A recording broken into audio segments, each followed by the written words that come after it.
আসসালামু আলাইকুম ওয়া রাহমাতুল্লাহি ওয়া বারাকাতুহু। সুপ্রিয় শিক্ষার্থী বন্ধুগণ, কেমন আছো তোমরা? আশা করছি সবাই ভালো আছো। আলহামদুলিল্লাহ আমিও ভালো আছি। আজকে আমি তোমাদের সাথে আলোচনা করব বাংলাদেশ এবং বিশ্ব পরিচয়ের দ্বিতীয় অধ্যায় তথা বাংলাদেশের স্বাধীনতা। এই অধ্যায় থেকে তোমাদের এসএসসি পরীক্ষায় যে বিষয়গুলো আসবে অর্থাৎ পূর্ণাঙ্গ একটি সাজেশন আমি তোমাদেরকে প্রদান করব এই অধ্যায় ভিত্তিক। প্রথমে আমি তোমাদের সাথে জ্ঞানমূলক, এরপর অনুধাবনমূলক, সংক্ষিপ্ত প্রশ্ন এবং বোর্ড কোয়েশ্চনের গুরুত্বপূর্ণ প্রিভিয়াস ইয়ারের গুরুত্বপূর্ণ প্রশ্নগুলো সৃজনশীলের জন্য কোনগুলো পড়তে হবে সেই টপিকগুলো আলোচনা করব। আর সবচেয়ে বেশি যেটা গুরুত্বপূর্ণ বিষয় হচ্ছে এমসিকিউ, অর্থাৎ এই অধ্যায় থেকে কোনগুলো তোমরা সঠিক উত্তর পড়বে, এমসিকিউ কোনটা আসতে পারে বহু নির্বাচনী, সেই বিষয়গুলো আমি আলোচনা করব। তাহলে আর কথা না বাড়িয়ে আজকে আমি আলোচনায় চলে যাই। আলোচনার শুরুতেই বলে রাখি, যারা যারা আমার চ্যানেলটি সাবস্ক্রাইব করনি তারা সাবস্ক্রাইব করে দেবে। আজকে থেকে এইভাবে আমি ধারাবাহিকভাবে তোমাদের বিজিএস এর প্রতিটি অধ্যায় যেগুলো সিলেবাসে রয়েছে সেগুলোর উপর ক্লাস দেওয়া শুরু করেছি। ইনশাআল্লাহ তোমরা পরবর্তী ভিডিওগুলো পেয়ে যাবে। তাহলে বেশি বেশি করে লাইক, কমেন্ট এবং শেয়ার করবে। আসো আজকের আলোচনায় আমি এখন চলে যাই। দেখো, এসএসসি পরীক্ষার্থী 2026 এবং 27 বিষয় হলো বাংলাদেশ ও বিশ্ব পরিচয়, বিষয় কোড 150, দ্বিতীয় অধ্যায় বাংলাদেশের স্বাধীনতা। জ্ঞানমূলক প্রশ্ন মোস্ট ইম্পর্টেন্ট কোনগুলো পড়তে হবে দেখো। কখন অসহযোগ আন্দোলনের ডাক দেওয়া হয়? 1971 সালের 2রা মার্চ। কে বাংলাদেশের স্বাধীনতা ঘোষণা করেন? মেজর জিয়াউর রহমান, 26শে মার্চ 1971 সালে। পাকিস্তানি হানাদার বাহিনীর কতজন সদস্য আত্মসমর্পণ করে? 93,000। ইয়াহিয়া খান কখন জাতীয় পরিষদের অধিবেশন আহ্বান করেন? 1971 সালে 3রা মার্চ। পিপিপি এর পূর্ণরূপ কি? পাকিস্তান পিপলস পার্টি। কখন স্বাধীন বাংলাদেশের পতাকা প্রথম উত্তোলন করা হয়? 2রা মার্চ। ম আব্দুর রব, তিনি ছিলেন ঢাকা বিশ্ববিদ্যালয়ের তৎকালীন ডাকসুর ভিপি। কে স্বাধীনতার ইশতেহার পাঠ করেন? শাহজাহান সিরাজ। 3রা মার্চ 1971 সালে রেসকোর্স ময়দানের বর্তমান নাম কি? সোহরাওয়ার্দী উদ্যান। এই রেসকোর্স ময়দানে শেখ মুজিবুর রহমান 7ই মার্চের ভাষণ প্রদান করেছিলেন। Next, number 9, UNESCO. ইউনেস্কো এটা জাতিসংঘের একটি সংস্থা। United Nations Educational, Scientific and Cultural Organization এর পূর্ণরূপ। ইউনেস্কো কত সালে শেখ মুজিবুর রহমানের ঐতিহাসিক ভাষণকে ওয়ার্ল্ড ডকুমেন্টারি হেরিটেজ হিসেবে স্বীকৃতি দিয়েছে? 2017 সালে। অপারেশন সার্চলাইটের নীল নকশা তৈরি করা হয় কত তারিখে? 17ই মার্চ। টিক্কা খান এবং রাও ফরমান আলী। অপারেশন সার্চলাইট কাকে বলে? 1971 সালের 25শে মার্চ রাতে ইয়াহিয়া খানের নির্দেশে পাকিস্তানি সামরিক বাহিনী নিরস্ত্র বাঙালির উপর যে নৃশংস হত্যাকাণ্ড পরিচালনা করে তাকে অপারেশন সার্চলাইট বলে। মুজিবনগর সরকার কত তারিখে গঠিত হয়? মুক্তিযুদ্ধকে পরিচালনা করার জন্য যে অস্থায়ী সরকার গঠিত হয় সেটি হলো মুজিবনগর সরকার। মেহেরপুর জেলার বৈদ্যনাথ তলার আম্রকাননে এই সরকার গঠিত হয় 1971 সালের 10ই এপ্রিল। 1971 সালের 10ই এপ্রিল গঠিত হয় আর শপথ গ্রহণ করে 17 এপ্রিল। মুজিবনগর সরকার কত তারিখে শপথ গ্রহণ করে? 1971 সালের 17 এপ্রিল। মুজিবনগর সরকারের অর্থমন্ত্রী কে ছিল? M Mansur Ali. M Mansur Ali most important. Mujibnagar সরকারের উপদেষ্টা পরিষদের মোট সদস্য ছিল 6 জন। মুজিবনগর সরকারের উপদেষ্টা পরিষদের মোট সদস্য ছিল কয়জন? 6 জন। তোমরা উপদেষ্টা পরিষদের গঠনটা খ নাম্বারের জন্য মুখস্থ করবে। মুজিবনগর মুক্তিযুদ্ধের প্রধান সেনাপতি কে ছিলেন? মুক্তিযুদ্ধের প্রধান সেনাপতি ছিলেন কর্নেল এম.এ.জি. উসমানী।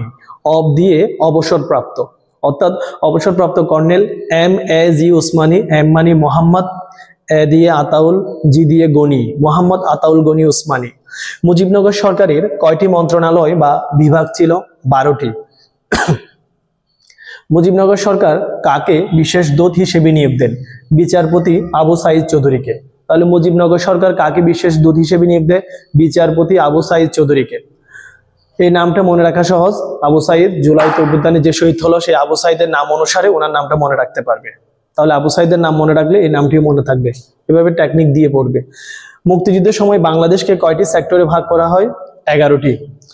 আবু সাইদ চৌধুরী জুলাই বিপ্লবে যিনি আবু সাইদ শহীদ হলো সেই আবু সাইদের নাম অনুসারে আবার ওই আবু সাইদ এই আবু সাইদ একই না। মুক্তিযুদ্ধের সময় বাংলাদেশকে কয়টি ব্রিগেড ফোর্সে ভাগ করা হয়? 3টি ব্রিগেড ফোর্সে ভাগ করা হয়। তারা মুক্তিফৌজ নামে পরিচিত।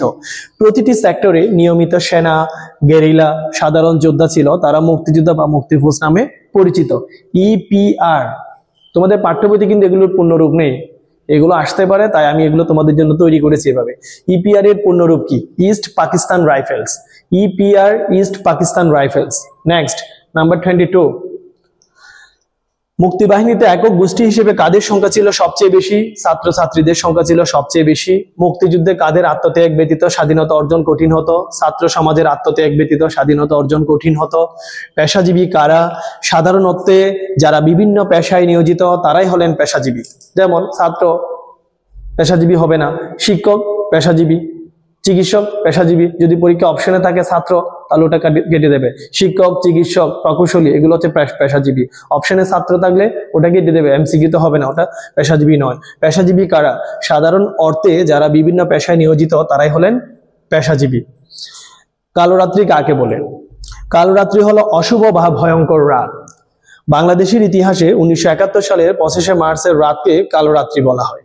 বাংলাদেশের ইতিহাসে 1971 সালের 25শে মার্চের রাতে কি বলা হয়? কালরাত্রি বলা হয়। মোস্ট ইম্পর্টেন্ট, যৌথ কমান্ড কি? নাম্বার 26, 26 নম্বর প্রশ্নটি দেখো, যৌথ কমান্ড বলতে আমরা কি বুঝি, কি? এগুলো জ্ঞানমূলকের জন্য শিখবে। মুক্তিযুদ্ধের সময় মুক্তিবাহিনী ও ভারতীয় বাহিনী মিলে যে কমান্ড গঠন করে তাকে যৌথ কমান্ড বলে। গণমাধ্যম কি? এটা কাকে বলে? এটা তোমাদের এই অধ্যায়ে নেই, অন্য অধ্যায়ে রয়েছে। আমি তোমাদের সুবিধার্থে এখানে তুলে ধরলাম, কারণ মুক্তিযুদ্ধে গণমাধ্যমের ভূমিকা এরকম প্রশ্ন থাকতে পারে। বৃহৎ জনগোষ্ঠীর নিকট সংবাদ, দেশের ইতিহাস, ঐতিহ্য, সংস্কৃতির বিষয়বস্তু, বিশেষ ধ্যান ধারণা, বিনোদন প্রভৃতি পরিবেশন করার মাধ্যমে গণমাধ্যম, যেমন রেডিও, টেলিভিশন, সংবাদপত্র ইত্যাদি। মুজিবনগর সরকারের প্রচার সেলের তত্ত্বাবধানে প্রকাশিত কোন পত্রিকা মুক্তিযুদ্ধে বিশিষ্ট ভূমিকা পালন করে? জয় বাংলা পত্রিকা। পাকিস্তানকে অস্ত্র, গোলাবারুদ সরবরাহ না করতে বিশ্বের বিভিন্ন সরকারের নিকট কারা আবেদন করেছেন? প্রবাসী বাঙালিরা। প্রবাসী বাঙালিরা। মুক্তিযুদ্ধে প্রবাসী বাঙালিদের ভূমিকা কিন্তু অপরিসীম। বহির্বিশ্বে তারা জনমত গঠন করতে সহায়তা করেছিল। মুক্তিযুদ্ধের মূল নিয়ামক শক্তি কারা ছিল? Most important, very very very important, সাধারণ জনগণ। মুক্তিযুদ্ধকালীন চরমপত্র কি? এটা M.R. আক্তার মুকুল কথিত। এটা হচ্ছে বাংলাদেশের মুক্তিযুদ্ধ যারা ছিল তাদেরকে উৎসাহিত করার জন্য পাকিস্তানিদের ব্যঙ্গ করে যে পাঠ করা হতো কিছু কথিকা। মুক্তিযুদ্ধকালীন চরমপত্র হলো মুক্তিযোদ্ধাদের মানসিক ও নৈতিক বল ধরে রাখতে M.R. আক্তার মুকুলের উপস্থাপিত স্বাধীন বাংলা বেতার কেন্দ্রের মাধ্যমে প্রচারিত একটি জনপ্রিয় অনুষ্ঠান। জল্লাদের দরবার কি? জল্লাদের দরবার হলো মুক্তিযুদ্ধের সময় স্বাধীন বাংলা বেতার কেন্দ্র থেকে প্রচারিত অত্যন্ত জনপ্রিয় অনুষ্ঠান। এই চরমপত্র, জল্লাদের দরবার দুটোটা ভালোভাবে মনে রাখবে। এগুলো হচ্ছে মুক্তিযোদ্ধাদেরকে প্রেরণা দেওয়ার জন্য কিছু অনুষ্ঠান। বাংলাদেশের স্বাধীনতা যুদ্ধে সরাসরি সমর্থন জানায় কোন দেশ? ভারত। ভারত আনুষ্ঠানিকভাবে কত তারিখে বাংলাদেশকে স্বীকৃতি প্রদান করে? 6 ডিসেম্বর 1971 সালে। জাতিসংঘে পাকিস্তানের পক্ষে যুদ্ধ বন্ধের প্রস্তাব দিয়েছিল কোন দেশ? মার্কিন যুক্তরাষ্ট্র। ভেটো শব্দের অর্থ কি? বিরোধিতা করা। আরেকটা অর্থ রয়েছে, ভেটো শব্দের অর্থ হলো আমি মানি না। অর্থাৎ জাতিসংঘের নিরাপত্তা পরিষদের 5টি স্থায়ী সদস্য রাষ্ট্র কি কি? যুক্তরাষ্ট্র, যুক্তরাজ্য, রাশিয়া, ফ্রান্স, চীন। এই রাষ্ট্রগুলোর একটি ক্ষমতা রয়েছে কোনো প্রস্তাব নাকচ করে দেওয়ার ক্ষমতা, সেটাকে বলা হয় ভেটো। যদি কোনো একটি দেশ বলে এটা আমরা মানি না, তাহলে ওইখানে জাতিসংঘে কিছু করতে পারবে না, কোনো ভূমিকা পালন করতে পারবে না। ঠিক তেমনি বাংলাদেশের মুক্তিযুদ্ধের সময় চীন এবং আমেরিকা পাকিস্তানের পক্ষে ছিল, তাই তারা ভেটো দিয়েছিল যুদ্ধ না করার জন্য। পরবর্তীতে রাশিয়া বাংলাদেশকে সহযোগিতা করেছিল, ব্রিটেনও বাংলাদেশকে সহযোগিতা করেছিল, তাই আমাদের এই যুদ্ধে জাতিসংঘ নীরব দর্শকের ভূমিকা পালন করেছিল। ভেটো শব্দের অর্থ হলো আমি মানি না বা বিরোধিতা করা। সোভিয়েত ইউনিয়নের বর্তমান নাম কি? রাশিয়া। মুক্তিযুদ্ধের পক্ষে প্রচারের প্রধান কেন্দ্র ছিল কোনটি? লন্ডন। বহির্বিশ্বে মুক্তিযুদ্ধের পক্ষে প্রচারের প্রধান কেন্দ্র ছিল লন্ডন, মানে বহির্বিশ্বে। কারা কনসার্ট ফর বাংলাদেশ আয়োজন করেন? ব্রিটিশ নাগরিক, বিখ্যাত সঙ্গীত শিল্পী জর্জ হ্যারিসন, পণ্ডিত রবিশঙ্কর ও আলী আকবর খান। ব্রিটিশ নাগরিক, বিখ্যাত সঙ্গীত শিল্পী জর্জ হ্যারিসন, উনি গান গেয়ে গানের মাধ্যমে। পণ্ডিত রবিশঙ্কর ও আলী আকবর খান। জাতিসংঘের মূল লক্ষ্য উদ্দেশ্য কি ছিল? বিশ্ব শান্তি ও নিরাপত্তা রক্ষা করা। জাতিসংঘের মূল লক্ষ্য উদ্দেশ্য হচ্ছে বিশ্ব শান্তি ও নিরাপত্তা রক্ষা করা। এই 40টি জ্ঞানমূলক প্রশ্ন যদি তোমরা ভালোভাবে শিখো, যে 40টা জ্ঞানমূলক প্রশ্ন আমি তোমাদের সামনে উপস্থাপন করলাম, সেগুলো যদি তোমরা ভালোভাবে মুখস্থ করো, শিখে রাখো, তাহলে তোমাদের এমসিকিউর জন্য কাজে আসবে। এবং এই অধ্যায় থেকে 40টা জ্ঞানমূলক প্রশ্ন দেখলেই আশা করছি তোমাদের কমন আসবে এবং আর পড়তে হবে না। এগুলো শুধু জ্ঞানমূলক না, এগুলো তোমাদের এমসিকিউর জন্য কাজে আসবে। এরপর হচ্ছে অনুধাবন, মোস্ট ইম্পর্টেন্ট, যেগুলো খ নাম্বারের জন্য আসতে পারে কিংবা সংক্ষিপ্ত প্রশ্ন আসতে পারে। অনুধাবনমূলক প্রশ্নগুলো আমি তোমাদের সুবিধার্থে এখানে উপস্থাপন করেছি। দেখো, 7ই মার্চের ভাষণের গুরুত্ব ব্যাখ্যা করো, 7ই মার্চের ভাষণের তাৎপর্য ব্যাখ্যা করো, অর্থাৎ 7ই মার্চের ভাষণ বাংলাদেশের পরবর্তী জীবনে কি ভূমিকা পালন করেছিল, এর উপকারিতা কি, বাংলাদেশের স্বাধীনতার আনুষ্ঠানিক যাত্রা কিভাবে হয়, অর্থাৎ অপারেশন সার্চলাইট থেকে শুরু করে পরবর্তীতে 26শে মার্চের প্রথম প্রহরে মেজর জিয়াউর রহমান যে স্বাধীনতার ঘোষণা দিয়েছিল সেই বিষয়গুলো এখানে তোমাদের পাঠ্য বই অনুসারে সেই বিষয়গুলো এখানে ব্যাখ্যা করতে হবে। অপারেশন সার্চলাইট বলতে কি বোঝায়? মুজিবনগর সরকারের উপদেষ্টা পরিষদের গঠন বর্ণনা করো। মুজিবনগর সরকারের কয়টি মন্ত্রণালয় ছিল এবং কি কি? মুক্তিযোদ্ধাদের ঋণ কোনোদিন শোধ হবে না কেন? মুক্তিযুদ্ধকে কেন গণযুদ্ধ বলা হয়? মোস্ট ইম্পর্টেন্ট, কারণ সর্বস্তরের মানুষ অংশগ্রহণ করেছিল বলেই। মুক্তিযুদ্ধে গণমাধ্যমের ভূমিকা ব্যাখ্যা করো। বাংলাদেশের মুক্তিযুদ্ধে জাতিসংঘের ভূমিকা ব্যাখ্যা করো, অথবা বাংলাদেশের মুক্তিযুদ্ধে জাতিসংঘ নীরব দর্শকের ভূমিকা পালন করেছে বুঝিয়ে লিখো। বাংলাদেশের মুক্তিযুদ্ধে ছাত্র সমাজ তথা মুক্তিযুদ্ধে ছাত্র সমাজ কিভাবে ভূমিকা রেখেছিল, ছাত্র সমাজের ভূমিকা বলে শেষ করা যাবে না। তারপর মুক্তিযুদ্ধের ঐতিহাসিক তাৎপর্য ব্যাখ্যা করো, মুক্তিযুদ্ধের ঐতিহাসিক তাৎপর্য ব্যাখ্যা করো। এটা তোমাদের পাঠ্য বই দ্বিতীয় অধ্যায়ে শেষের দিকে রয়েছে। মানে এই মুক্তিযুদ্ধের ফলে আমরা কি পেয়েছি? আমরা পেয়েছি স্বাধীন সার্বভৌম দেশ বাংলাদেশ, লাল সবুজের একটি পতাকা পেয়েছি। মহান মুক্তিযুদ্ধের ফলাফল অর্থাৎ ঐতিহাসিক তাৎপর্য, এই 11টি প্রশ্ন, এই প্রশ্নগুলো তোমাদের অনুধাবনের জন্য মোস্ট ইম্পর্টেন্ট। শুধু অনুধাবন নয়, এগুলো তোমাদের সংক্ষিপ্ত প্রশ্নেও আসতে পারে। তাহলে এই 11টির মধ্যে দেখো, গণমাধ্যমের ভূমিকা, তারপর তোমরা অপারেশন সার্চলাইট, এরপর মুজিবনগর সরকারের মন্ত্রণালয়গুলো, তারপর মুক্তিযোদ্ধাদের ঋণ কোনোদিন পরিশোধ করা যাবে না, ছাত্র সমাজের ভূমিকা, মুক্তিযুদ্ধকে কেন গণযুদ্ধ বলা হয়, এগুলো সবচেয়ে বেশি পড়বে, ভালোভাবেই পড়বে। অনুধাবনের পর সংক্ষিপ্ত প্রশ্নের জন্য কোনগুলো পড়বে দেখো। সংক্ষিপ্ত প্রশ্নের উত্তরের আমি জাস্ট এখানে 5টি সংক্ষিপ্ত প্রশ্ন উপস্থাপন করেছি কাঠামো বোঝানোর জন্য। সংক্ষিপ্ত প্রশ্নগুলি কিভাবে আসতে পারে, কারণ অনুধাবনের মধ্যে অনেকগুলো সংক্ষিপ্ত প্রশ্ন আছে। জনাব ক 1971 সালে 7ই মার্চ এক ঐতিহাসিক ভাষণ প্রদান করে। এই ভাষণে ইউনেস্কো ওয়ার্ল্ড ডকুমেন্টারি হেরিটেজ বা বিশ্ব প্রামাণ্য দলিল হিসেবে স্বীকৃতি দিয়েছে এই ভাষণকে। কেন? নিজাম স্যার বাংলাদেশ ও বিশ্ব পরিচয় ক্লাসে বাংলাদেশের প্রথম সরকার সম্পর্কে আলোচনা করছিলেন। তিনি কোন সরকার সম্পর্কে আলোচনা করছিলেন, সেটি কিভাবে প্রতিষ্ঠিত হয়? তোমাদের সংক্ষিপ্ত উত্তরগুলো কিন্তু এভাবে থাকতে পারে। এরপর, কাদের রক্তের বিনিময়ে আমরা স্বাধীন মানচিত্র ও লাল সবুজের পতাকা পেয়েছি? কাদের রক্তের বিনিময়ে আমরা স্বাধীন মানচিত্র ও লাল সবুজের পতাকা পেয়েছি, ব্যাখ্যা করো। মুক্তিযোদ্ধাদের জাতি চিরকাল সূর্য সন্তান হিসেবে মনে করবে কেন? মুক্তিযোদ্ধাদের জাতি চিরকাল সূর্য সন্তান হিসেবে মনে করবে কেন? নাম্বার 5, বাংলাদেশের ইতিহাসে একটি রাত কালো রাত্রি হিসেবে পরিচিত। এই রাতকে কেন কালো রাত্রি বলা হয়? সংক্ষিপ্ত উত্তর প্রশ্ন এভাবে আসবে। জাস্ট আমি এখানে তোমাদের সামনে যেগুলো আমার দৃষ্টিতে মোস্ট ইম্পর্টেন্ট, গুরুত্বপূর্ণ বলে মনে হয়েছে সেগুলো তুলে ধরেছি। তোমরা পাঠ্য বই ভালোভাবে রিডিং পড়বে, অনুধাবনগুলো দেখবে, বেশি বেশি অনুধাবনমূলক প্রশ্নগুলো সংক্ষিপ্তগুলো শিখলে সৃজনশীলের জন্য এক্সট্রা কোনো প্রিপারেশন নিতে হচ্ছে না। এখন আসো, সৃজনশীল বা গ ঘয়ের জন্য এই অধ্যায় থেকে কোন টপিকগুলো তোমাদেরকে অবশ্যই পড়তে হবে? 7ই মার্চের ভাষণের গুরুত্ব, মুজিবনগর সরকারের গঠন কাঠামো, এটি ভালোভাবে শিখবে। বাংলাদেশের স্বাধীনতা অর্জনে মুজিবনগর সরকার কি ভূমিকা পালন করেছিল, মোস্ট ইম্পর্টেন্ট। মহান মুক্তিযুদ্ধে ছাত্র সমাজের ভূমিকা, নারীদের ভূমিকা, পেশাজীবীদের ভূমিকা, সাধারণ জনগণের ভূমিকা টুটুস্থ করে ফেলবে একেবারে। ভারতের ভূমিকা, সোভিয়েত ইউনিয়নের ভূমিকা এবং ব্রিটেনের ভূমিকা, এগুলো পড়লেই সৃজনশীলের গ ঘ হয়ে যাবে ইনশাল্লাহ। এই টপিকগুলো যদি ভালোভাবে পড়ো, মুখস্থ রাখো, এই অধ্যায় থেকে অবশ্যই তোমাদের সৃজনশীল আসবে এবং তোমরা লিখতে পারবে। আমি এই বিষয় আমাদের স্কুলেও আমি পড়াই, এই বিষয়গুলো বিগত বেশ কয়েক বছর ধরে আমার অভিজ্ঞতা রয়েছে। যদি এই বিষয়গুলো পড়ো তাহলে তোমরা ভালো রেজাল্ট করতে পারবে, ভালো মার্কসও পাবে। আমার অনেক স্টুডেন্ট 100-100ও পেয়েছে, 98ও পেয়েছে, এমনও আছে বিজিএসে। কাজে ইনশাল্লাহ তোমরা যদি এভাবে ফলো করো তোমরা অবশ্যই ভালো ফলাফল করবে।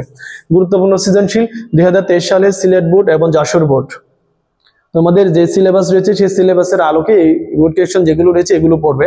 কারণ তোমাদের এই দ্বিতীয় অধ্যায়টা আগে আরো বড় ছিল, এবার ছোট করে করা হয়েছে, কিছু সংযোজন হয়েছে। 2024 সালের কুমিল্লা বোর্ড, যশোর বোর্ড, রাজশাহী ও চট্টগ্রাম বোর্ড। 2024 সালের কুমিল্লা বোর্ড, যশোর বোর্ড, রাজশাহী, চট্টগ্রাম বোর্ডে যে সৃজনশীলগুলো এসেছে, এখানে আমি বিভিন্ন প্রেক্ষাপট অনুসারে কোন কোন প্রেক্ষাপটে কোন কোন সৃজনশীল আছে সেভাবে বাছাই করেছি। যদি সিমিলার হয়ে যায় তোমরা ওটা চেঞ্জ করে যেটা পড়ো না সেটা পড়বে। আমার দৃষ্টিতে এই সৃজনশীলগুলো মোস্ট ইম্পর্টেন্ট। যদি এগুলো পড়ো তাহলে ইনশাল্লাহ তোমরা পরীক্ষায় ভালো করবে এবং এই অধ্যায়ের সম্পূর্ণ সৃজনশীলের একটা আইডিয়া তোমাদের হয়ে যাবে। প্রথমে পাঠ্য বই পড়বে, জ্ঞানমূলক অনুধাবনমূলক সংক্ষিপ্ত প্রশ্ন এগুলো শিখে ফেলবে, তারপরে এগুলো চোখ বোলাবে, তাহলে হয়ে যাবে। এরপর দেখো পরিভাষা, মানে এই অধ্যায়ে যে বিষয়গুলো তোমরা বুঝবে না, রিডিং পড়তে গেলে এখানে অনেকগুলো বিষয় রয়েছে যেগুলো বুঝবে না। সেগুলো হচ্ছে অধিবেশন কি, কোন নির্দিষ্ট বিষয়ে একদল মানুষের একটি আনুষ্ঠানিক সভায় অংশগ্রহণ করা যা এক বা একাধিক দিন ধরে অনুষ্ঠিত হয়। ওই যে জাতীয় পরিষদের অধিবেশন আহ্বান করা হয়, সেটা অধিবেশন। অসহযোগ আন্দোলন কি, দেশ শাসনে সরকারকে সহযোগিতা না করার আন্দোলনকে বলা হয় অসহযোগ আন্দোলন, মানে কোনো ধরনের সহযোগিতা করব না। জাতীয় পরিষদ কি, কোন দেশের সকল প্রদেশ বা প্রশাসনিক অঞ্চল নিয়ে গঠিত পরিষদকে বলা হয় জাতীয় পরিষদ। প্রাদেশিক পরিষদ কি, কোন দেশ বা রাষ্ট্রের একটি অংশ বিশেষ তথা প্রদেশ বা প্রশাসনিক অঞ্চল নিয়ে গঠিত পরিষদ হলো প্রাদেশিক পরিষদ। এটা বড়, এটা ছোট। জাতীয় পরিষদ সমগ্র দেশ, আর এটা হলো কোনো নির্দিষ্ট দেশের একটা অঞ্চল, কোনো নির্দিষ্ট এলাকা, কোনো বিশেষ প্রদেশকে নিয়ে গঠিত। বীরাঙ্গনা কি, সাধারণত সাহস, অসামান্য অর্জন বা মহৎ গুণাবলীর জন্য প্রশংসিত নারী অথবা যুদ্ধক্ষেত্রে বীর নারীকে বোঝায়। এখানে বাংলাদেশ সরকার কর্তৃক মুক্তিযুদ্ধের সময় ধর্ষিত ও নির্যাতিত নারীদের দেওয়া খেতাবকে বোঝানো হয়েছে বীরাঙ্গনা। সরকার তাদেরকে 2016 সালে মুক্তিযুদ্ধ উপাধি দিয়েছিল। এরপরে দেখো ভেটো কি, ভেটো অর্থ বিরোধিতা করা, মূলত জাতিসংঘের নিরাপত্তা পরিষদের স্থায়ী রাষ্ট্রগুলোর জাতিসংঘ ও রাষ্ট্রের উত্থাপিত প্রস্তাব নাকচ করার ক্ষমতাকে ভেটো বলে। জাতিসংঘের নিরাপত্তা পরিষদের 5টি স্থায়ী রাষ্ট্র হলো যুক্তরাষ্ট্র, যুক্তরাজ্য, রাশিয়া, ফ্রান্স, চীন। শরণার্থী কারা, যারা যুদ্ধ, নির্যাতন বা প্রাকৃতিক বিপর্যয়ের কারণে নিজ দেশ ত্যাগ করে অন্য দেশে অস্থায়ীভাবে বসবাস করতে বাধ্য হন, তাদেরকে শরণার্থী বলে। সাধারণত নারীরা, বৃদ্ধরা এবং শিশুরা তারা অন্য দেশে চলে যায় যুদ্ধের সময়, তারা হলো শরণার্থী। হরতাল কি, বেশার কমে আমরা সবাই জানি বাংলাদেশের রাজনৈতিক প্রেক্ষাপটে কোনো দাবি আদায় করতে দোকানপাট, অফিস আদালত, যানবাহন সহ সব কর্মক্ষেত্র বন্ধ করে সরকারের বিরুদ্ধে জনগণের সম্মিলিত আন্দোলনকে হরতাল বলে।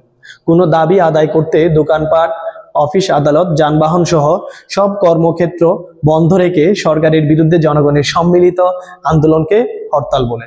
এখন আলোচনা করব এই অধ্যায়ের গুরুত্বপূর্ণ এমসিকিউ গুলো, অর্থাৎ কোন কোন এমসিকিউ গুলো তোমাদের পরীক্ষায় আসবে। এই অধ্যায় থেকে মোস্ট ইম্পর্টেন্ট 20টা এমসিকিউ আমি এখন তোমাদের সাথে আলোচনা করব।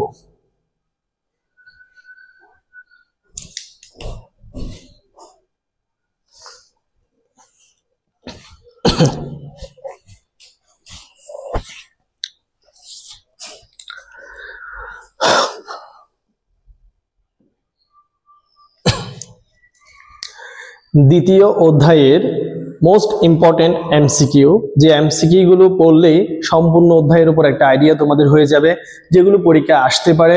অধিকাংশই আমি জ্ঞানমূলকের মধ্যে আলোচনা করেছি, সেখান থেকে জ্ঞানমূলক সহ এবং অবশ্যই পরীক্ষায় আসবে এই ধরনের কিছু এমসিকিউ, এটা কাঠামো আমি তোমাদের সামনে দাঁড় করিয়েছি। আমি তোমাদের জন্য কিছু এমসিকিউ নিয়ে আসলাম, কিছু সংক্ষিপ্ত প্রশ্ন আলোকে, সেগুলো তোমরা এখন করার চেষ্টা করবে। দেখো দ্বিতীয় অধ্যায় থেকে মোস্ট ইম্পর্টেন্ট এমসিকিউ বহু নির্বাচনী বা অভিজ্ঞা যেগুলো রয়েছে সেগুলো দেখো। 7ই মার্চ 1971 ভাষণে কিসের ইঙ্গিত রয়েছে? 7ই মার্চ 1971 সালের ভাষণে কিসের ইঙ্গিত রয়েছে? ঐক্য, নির্বাচন, জাতীয়তা, স্বাধীনতা। সঠিক উত্তর কি হবে? স্বাধীনতা। মুজিবনগর সরকারের প্রধানমন্ত্রী কে ছিলেন? মুজিবনগর সরকারের প্রধানমন্ত্রী কে ছিলেন? M Mansur Ali, Syed Nazrul Islam, Tajuddin Ahmad, HM. কামরুজ্জামান। সঠিক উত্তর তাজউদ্দিন আহমদ।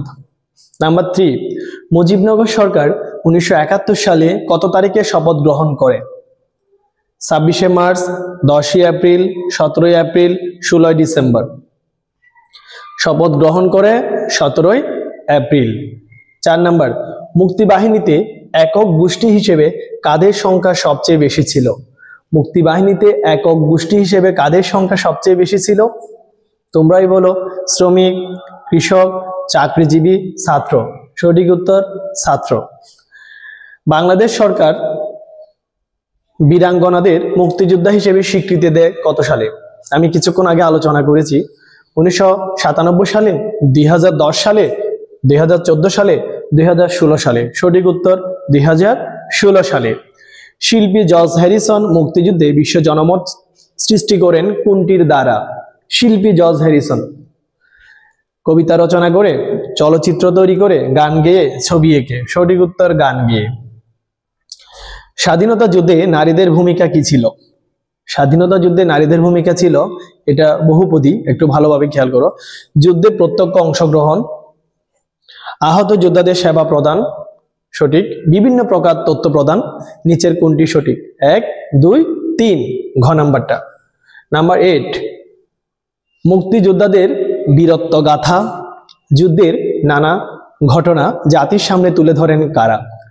পেশাজীবী, নারী, গণমাধ্যম, জনসাধারণ? সঠিক উত্তর গণমাধ্যম। নাম্বার 9, মুক্তিযুদ্ধের সময় কোন প্রচার মাধ্যমটি আন্তর্জাতিক অঙ্গনে ব্যাপক প্রভাব রাখে?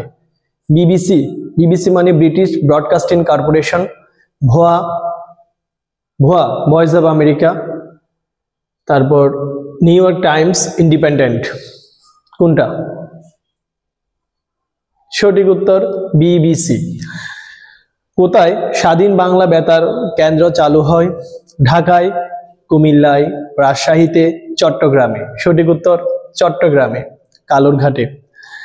মুক্তিযুদ্ধের আপামর সাধারণ বাঙালির পাশাপাশি কারা অংশগ্রহণ করে? মুক্তিযুদ্ধে আপামর সাধারণ বাঙালির পাশাপাশি কারা অংশগ্রহণ করে?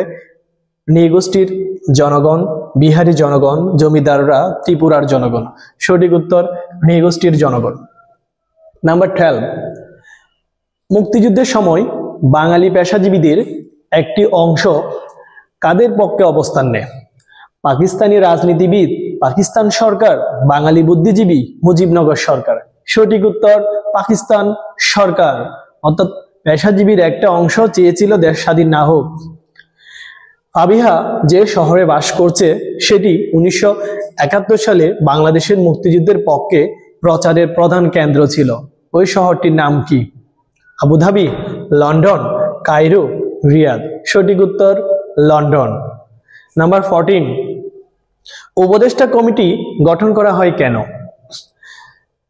যুদ্ধের পরিকল্পনার জন্য, মুজিবনগর সরকারকে উপদেশ ও পরামর্শ প্রদানের জন্য, নেতৃত্ব প্রদানের জন্য, বিদেশি রাষ্ট্রের সাথে যোগাযোগের জন্য?